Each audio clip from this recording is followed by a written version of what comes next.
बस के लोगों की कहानी। एक छोटी सी कहानी है तीर्थयात्रियों से भरी एक बस की। तीर्थ दर्शन करने के बाद सब लोग वापस लौट रहे थे।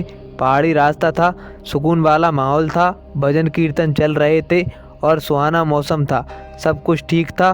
फिर अचानक से मौसम पलट गया। आंधी तूफान आया, आसमान में काले बादल छा गए, घनघोर बारिश होने लगी और साथ में बिजलियां भी कड़कने लगीं, चमकने लगीं और डरावना मौसम हो गया।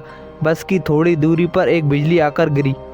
बस में बैठे सारे लोग शांत हो गए और डर गए कि पता नहीं हमने क्या कर दिया, कि हमारे पाप भगवान ने क्षमा नहीं किए।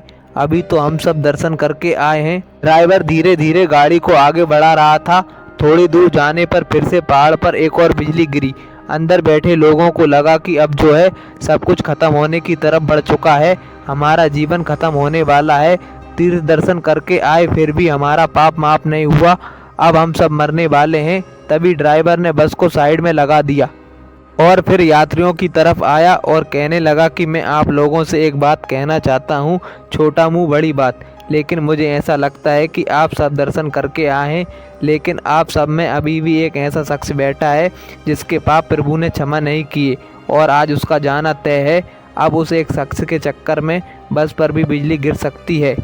तो मुझे ऐसा लगता है कि एक टेस्ट कर लेते हैं। वो सामने जो पेड़ दिख रहा है, सब एक एक करके जाते हैं और उसको छू कर आते हैं। जो भी वह शख्स होगा जिसको प्रभु ने क्षमा नहीं किया, उसके ऊपर बिजली गिरेगी और उसकी जान चली जाएगी। कम से कम बाकी लोग बच जाएंगे। सब ने हाँ में हाँ भर दी कि अच्छा सजेशन है, तो चलो इसको शुरू करते हैं। एक के चक्कर में सब क्यों मरें। तो एक एक करके लोगों ने जाना शुरू कर दिया। जो पहला व्यक्ति उतरा वह घबरा रहा था, उसके पैर भी कांप रहे थे, कहीं मेरी जान न चली जाए। एक एक करके सब जाने लगे, डरते डरते पेड़ को छू करके वापस आने लगे। किसी की भी जान नहीं गई। अब बस में एक आखिरी व्यक्ति बचा था और जब वह बस में से उतरा तो सारे लोग उसे घूरने लगे। सब लोग उस व्यक्ति को देख रहे थे। ड्राइवर ने भी देखा कि भाई साहब आप ही हो, आपकी वजह से तो आज जान जाने वाली थी। वह व्यक्ति भी डरते डरते और कांपते कांपते प्रभु का नाम लेते लेते उस पेड़ के पास गए। जाकर के उस पेड़ को छुआ, तभी एक जोरदार बिजली गिरी, लेकिन पेड़ पर नहीं, उस बस पर गिरी और सारे लोगों की जान चली गई। सिर्फ एकलौते शख्स ऐसे थे, उनकी वजह से उन सब लोगों की जान बची हुई थी। जैसे ही वह बस से बाहर आए, सबकी जान चली गई।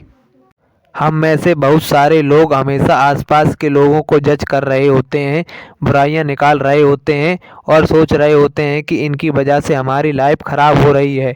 तो लोगों को जज करना बंद कीजिए, दूसरों की बुराइयां निकालना बंद कीजिए और इस कहानी का सार याद रखिए।